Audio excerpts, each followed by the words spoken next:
Hemen salam dostlar, ben İntisar. Bugün size dünyanın en ulu bazar yerlerinden biri olan Etsy hakkında kısaca görün verecek. Ondan hemen başlayalım.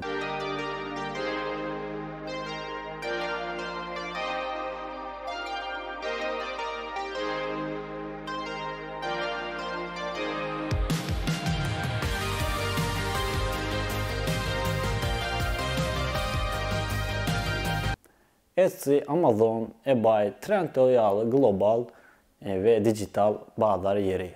Etsy'de esasen de elde hazırlanan önümleri, haritaları satıp ve satın alabileceğiniz. Etsy esasen de elde hazırlanan önümlere ve produksiyalara, orijinal produksiyalara, tarihi önümlere, ürünlere önem gösteriyor. Etsy, Amerika Birleşik Ştatlarında 2005 yılda kuruldu ve dünyanın yüzden köp ülkesine hizmet vermeye başladı. Etsy kurucuları Rob Kellen, Jared Tribal, Haim Shopping tarafından kuruldu.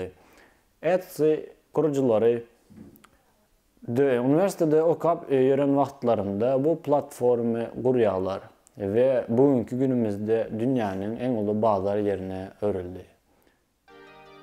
Video beğenip atmayı ve kanalımıza abone olmayı unutmayın.